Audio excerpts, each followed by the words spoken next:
Uncle good morning. Good morning. Uncle ഇവിടെ എന്തായിരുന്നു? ഈ ചെടിക്ക് ഇച്ചിരി ബ്രേക്ക്ഫാസ്റ്റ് കൊടുക്കാൻ മോളെ. എപ്പോ നോക്കിയാലും അങ്കിൾ ഈ തോട്ടത്തിൽ തന്നെ ആയിരിക്കും. നേരം പോലെ എനിക്ക് പിന്നെ എന്താ ഒരു ജോലി ഉള്ളത്? അങ്കിൾ ഇത് എന്നെ കൂടി ഒന്ന് പഠിപ്പിച്ചു തരുമോ? മോളെ, ഈ ചെടികൾ നട്ടു വളർത്തുക, തോട്ടം സൂക്ഷിക്കുക എന്നൊക്കെ പറഞ്ഞാല് അതിന് ജന്മസിദ്ധമായ ഒരു കഴിവ് വേണം, ഒരു വാസന വേണം. പിന്നെ ഈ ചെടികളുടെ ഒരു ആഹാര രീതി എന്ന് പറഞ്ഞ ഞാൻ ആ വെള്ളപ്പൂന്ന് പറിച്ചോട്ടെ? വേണ്ട വേണ്ട വേണ്ട, അവിടെ വന്നോട്ടെ. ഒരെണ്ണം പറിച്ചോട്ടെ അങ്കിൾ, വല്ല ഗേൾഫ്രണ്ടിനും കൊടുക്കാനായിരിക്കും. ഒരെണ്ണം പറിച്ചോ, നാളെ വന്ന് ചോദിക്കരുത്. സ്ഥലം വിട്ടോ. ഓ, മോൾ എന്താ പറഞ്ഞത്? ഈ അച്ഛനും മക്കളും ഇരിക്കുന്നിടത്ത് ഈ ഗേൾഫ്രണ്ടിന്റെയും ബോയ് ഫ്രണ്ടിന്റെയും കാര്യം പറയാമോ? അതൊക്കെ തെറ്റല്ലേ? അതിലെന്താ ഇത്ര തെറ്റങ്കിൾ? ഞാൻ അങ്കിളിന്റെ ആരാ? ശത്രുവാണോ? അല്ല. അപ്പൊ മിത്രമല്ലേ? മിത്രത്തിന് ഇംഗ്ലീഷിൽ എന്താ? ഫ്രണ്ട് ആണല്ലോ. ഞാനാണോ പെണ്ണോ? പെണ്ണ്. പെണ്ണിന് ഇംഗ്ലീഷിൽ എന്താ? ഗേൾ. അപ്പൊ ഞാൻ അങ്കിളിന്റെ ഗേൾ ഫ്രണ്ട്, അങ്കിൾ എന്റെ ബോയ് ഫ്രണ്ട്. ഇന്നു മുതൽ അങ്കിൾ എന്നെ ഗേൾ ഫ്രണ്ട് എന്നെ വിളിക്കാവൂ.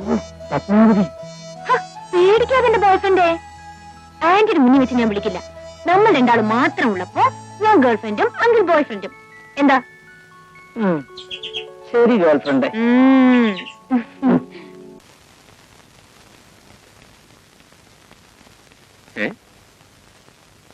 അല്ല, മഞ്ജുവിടെ ഒറ്റയ്ക്ക് വന്നിരുന്ന എന്ത് ചെയ്യാണ്?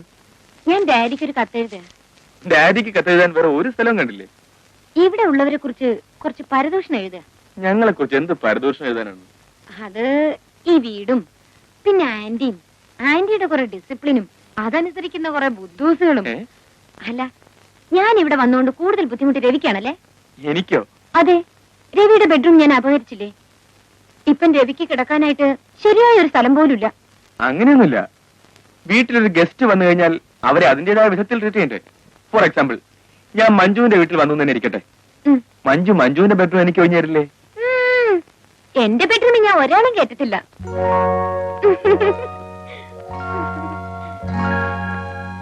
അല്ല ഡോക്ടർ സാറേ, രാവിലെ കൊണ്ടുപോയി റോസാപ്പ് ഗേൾഫ്രണ്ടിന് കൊടുത്തോ? അയ്യോ, എനിക്ക് അവളെ കാണാൻ പറ്റിയില്ല. കുറെ നേരം ഞാൻ അവളുടെ മുറിയിൽ വെയിറ്റ് ചെയ്തു. പിന്നെ അവിടെ ഇരുന്ന് അവളുടെ ഫോട്ടോയുടെ മുമ്പിൽ വെച്ചിട്ട് പോന്നു. പാർട്ടി എങ്ങനെയാ? കാണാൻ കൊള്ളാവോ? ആ, കാണാൻ കൊള്ളാം. നല്ല വിദ്യാഭ്യാസമുണ്ട്. പക്ഷേ ആളൊരു സെമി എക്സെൻട്രിക്ക. അതൊക്കെ ഇപ്പോഴത്തെ പ്രായത്തിന്റെ ആയിരിക്കും. മാരേജ് കഴിയുമ്പോ മാറിക്കോളും. പിന്നെ വേറൊരു പ്രശ്നമുണ്ട്. എന്താ? അവൾ എന്നെ പ്രേമിക്കുന്നുണ്ടോ എന്ന് എനിക്ക് അറിഞ്ഞൂടാ. ഞാൻ അതൊട്ട് ചോദിച്ചിട്ടില്ല. ഓ, അപ്പൊ വൺ വേ ട്രാഫിക് ആണല്ലേ?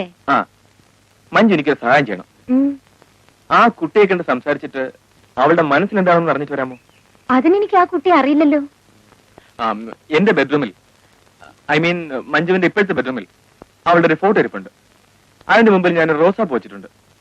അത് കണ്ടാൽ ആളെ മനസ്സിലാവും. ശരി, ഞാൻ പോയി നോക്കിട്ട് വരാം.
എങ്ങനെ നോക്കുന്നത്?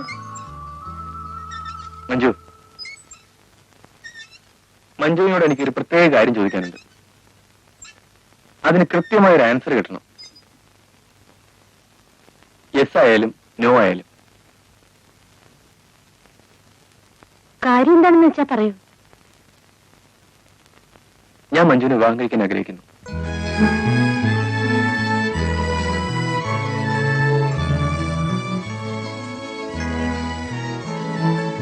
എന്താ മഞ്ജുവിനും മിണ്ടാത്തത്? ഞാൻ എസ് എന്ന് പറഞ്ഞുകൊണ്ട് കാര്യമൊന്നുമില്ല. ആന്റി പറയുന്നതിനപ്പുറം ഇവിടെ ഒന്നും നടക്കില്ലല്ലോ. മഞ്ജു ഇവിടെ വന്ന് ഞങ്ങൾ എല്ലാവരുടെ മനസ്സിനെയും കീഴടക്കി. മമ്മി ഒഴിച്ച്. മഞ്ജു വിചാരിച്ചാൽ മമ്മിയും പോക്കറ്റിലാക്കാൻ കഴിയും.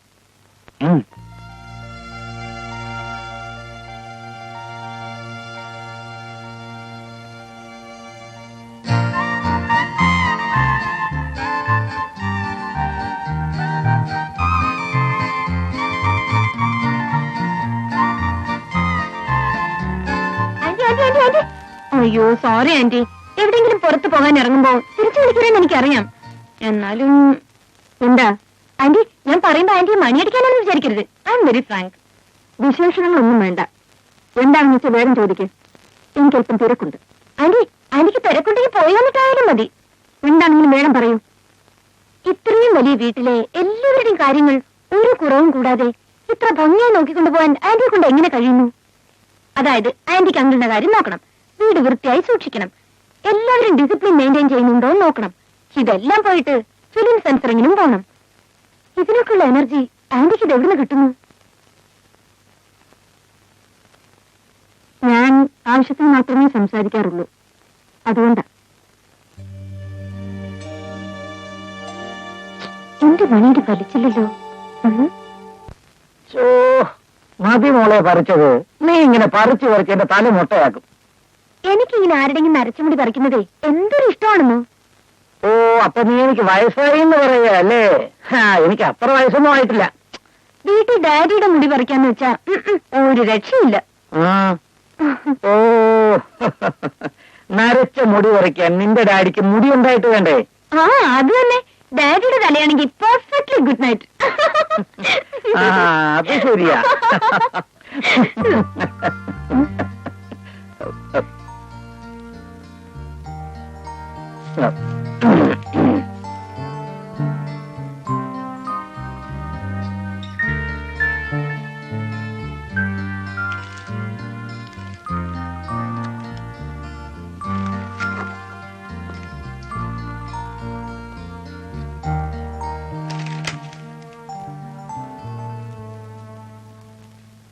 പത്മാവതി, എന്താ മഞ്ജു നല്ല മിടുക്കിയല്ലേ? എന്താ ഇങ്ങനെ തോന്നാൻ? അല്ല, അവളെ നമ്മുടെ രവിയെ കൊണ്ട് വിവാഹം കഴിപ്പിച്ചാലോ? അവനിങ്ങനെ പറഞ്ഞു? ഇല്ലില്ല, അവളെ കണ്ടപ്പോ എനിക്കങ്ങനെ തോന്നി. എനിക്കങ്ങനെ തോന്നിയിട്ടില്ല. അവൻ വിവാഹം കഴിച്ചുകൊണ്ട് വരുന്ന പെണ്ണിന് ഫാഷൻ പീരീഡ് നയിക്കാൻ വല്ല ഉദ്ദേശമുണ്ടോ? ഇല്ലല്ലോ. അടക്കോ ഒതുക്കോ ഉള്ളൊരു പെണ്ണിനാണ് ഇവിടെ ആവശ്യം. ഇങ്ങനെയുള്ള പെൺകുട്ടികൾ അവരുടെ സ്വന്തം കാര്യങ്ങൾ മാത്രമേ നോക്കുള്ളൂ. യൂസ്ലെസ്.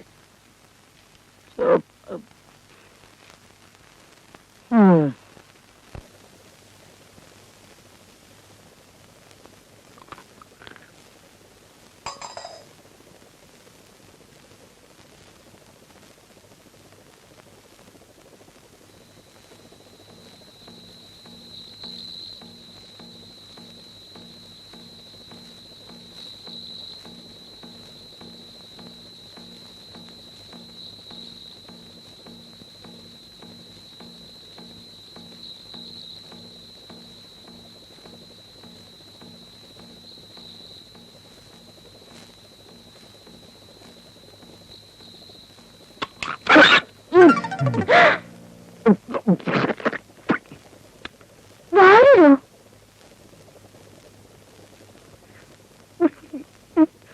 വാരെന്താ കഴിക്കുന്നത്? ചിക്കനോ? താൻ ആള് കൊള്ളാമല്ലോ.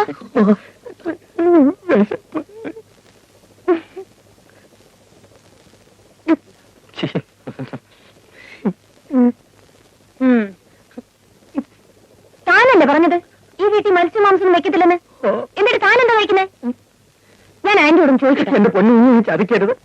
ഇക്കാര്യം പുറത്ത് ആരോടും പറയരുത്. അല്ല, ഇതെന്താ വെന്തിങ്ങിയോ? ഇതാരുടെ? എന്റെ. സത്യം പറയണ താനാരാ? പറയാ, ഞാൻ ഭാര്യനല്ല, സത്യക്രിസ്ത്യാനിയാ. പേര് വക്കച്ചൻ, വീട് നരണം. ക്രിസ്ത്യാനിക്ക് എങ്ങനെ നായർ വീട്ടിൽ ജോലി കിട്ടും? ഒരു ജോലി കിട്ടാൻ വേണ്ടി ഞാൻ പകല് വെന്തിങ്ങ ഊരി വെച്ച് പൂണൂലിടും. രാത്രി എല്ലാരും ഉറങ്ങി കഴിയുമ്പോ പൂണൂൽ ഊരി വെച്ച് വെന്തിങ്ങ ഇടും. പിള്ളകുട്ടി പരാധീനക്കാരനാണ്. കുഞ്ഞെന്റെ ഭാര്യയുദ്യോഗം വാരിക്കളയരുത്. ശരി, വക്കച്ചിന് ഭാര്യയായി തന്നെ വാഴ്ത്താം. പക്ഷെ ഒരു കണ്ടീഷൻ ഉണ്ട്. കുഞ്ഞ് പറയണ എന്ത് വേണമെങ്കിലും ഞാൻ ചെയ്യാം. താൻ ഈ രാത്രി ഉണ്ടാക്കുന്ന നോൺ വെജിറ്റേറിയൻ അതൊക്കെ കേൾക്കും. താൻ ഈ രാത്രി ഉണ്ടാക്കുന്ന നോൺ വെജിറ്റേറിയൻ അതിന്റെ ഒരു പങ്ക് എന്റെ റൂമിൽ കൂടി ദിവസം എത്തിക്കണം. എത്തിച്ചോളാം. ശരി, കഴിച്ചോളൂ.